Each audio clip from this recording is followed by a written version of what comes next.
Morning, welcome. It's Wednesday, third session of the week. What I just want to explain is my two weakest body parts have always been my arms and my legs. So when I devised this program, I put those body parts at the beginning of the week. Because I eat more carbs at the weekend, my theory was that I'd have more energy at the start of the week. So I put arms on a Monday, legs on a Tuesday. So hopefully now the two weakest body parts are out of the way. We've just been left with chest, back and shoulders, which are my strongest body parts, which I'll be doing today and Friday. So it's chest today, again quick warm up and then we'll get straight into it. Chest day, warming up with some dumbbells, getting my shoulders warmed up,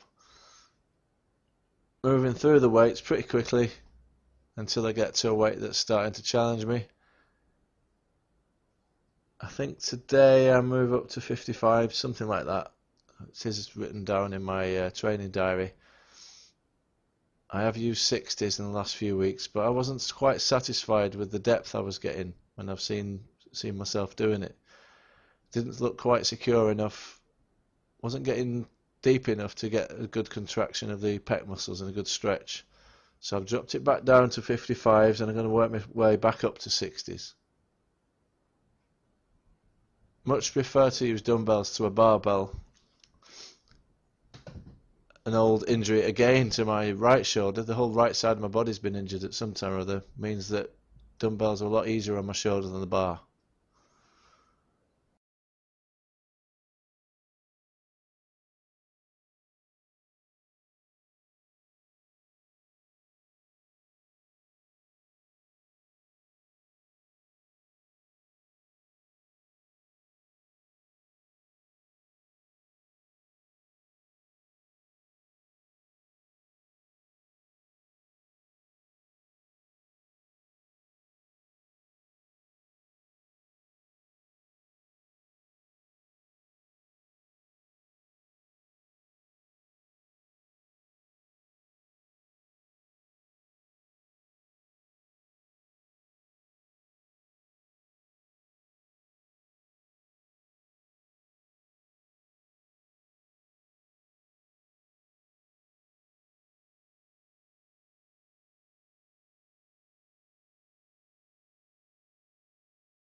I just held it on the last rep, felt I couldn't do any more, so I did a really slow negative.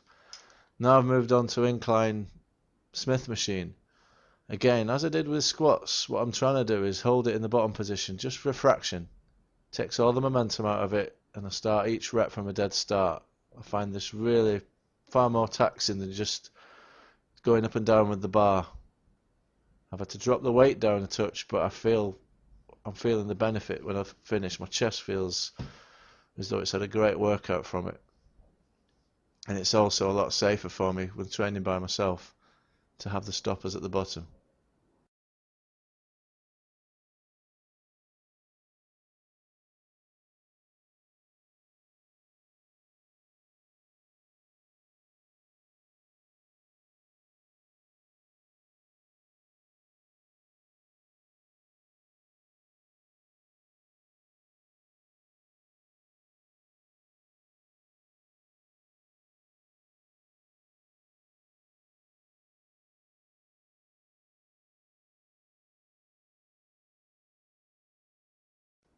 Moving on to dips. I snapped my belt a couple of weeks ago doing dips. I bought a belt, really cheap clip on it.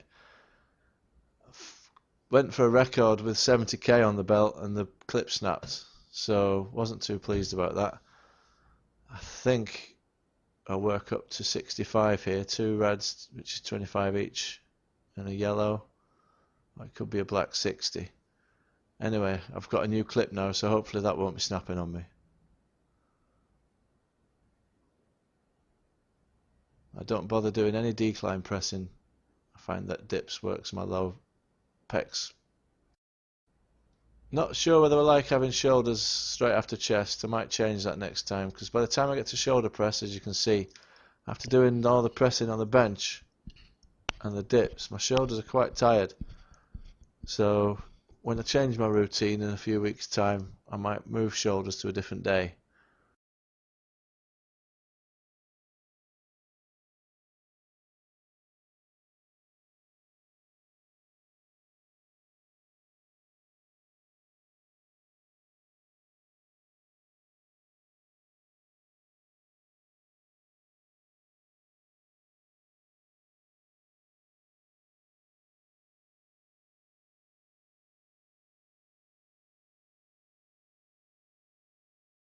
So start with the dumbbells, move on to a push press, which is one of my favourite exercises from my rugby days.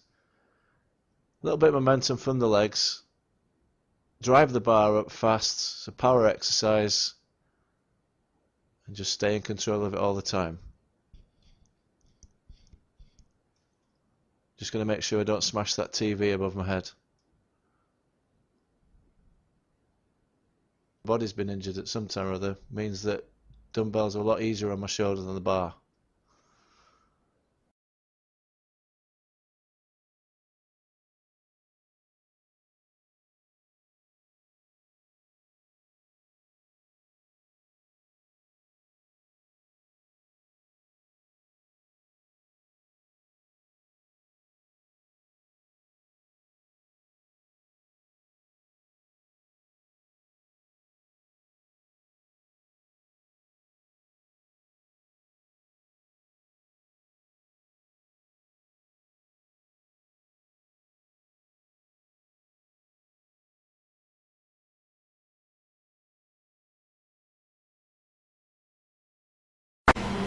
Hi, that's chest workout done, the shoulders. As you can see, it's pretty tough.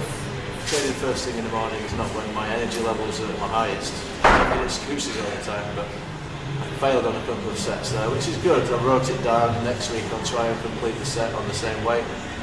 Once I can do 6 good reps with its chosen weight, then I'll move up. So that's the plan.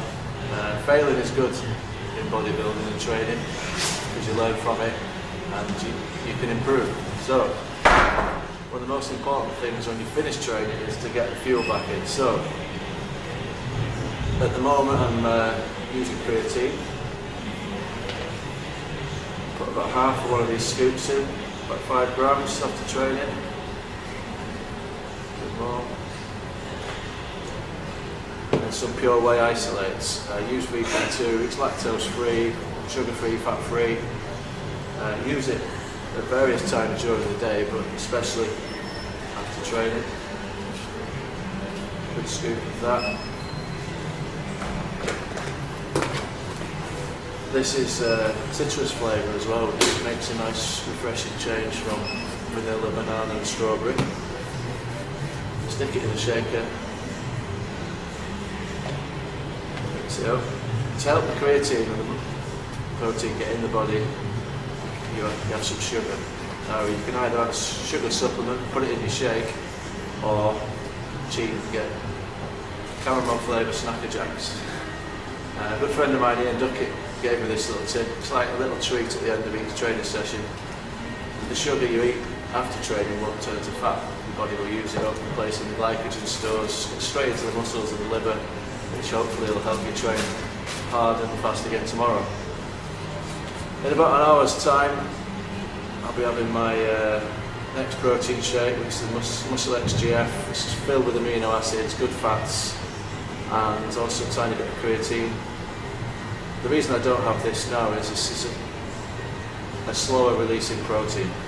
I don't need slow releasing protein straight after training, I want fast. So I use pure whey isolate after training. An hour later, I will have my Muscle XGF. I might have some oats as well, make it into a bit of porridge. A bit of fruit, it's got the good fats in as well. Combine that with my Udo's oil, and that's my first big meal of the day. So that's it. See you tomorrow for something slightly different, some kettlebell work, a bit of boxing, and a lot of sweat. See ya.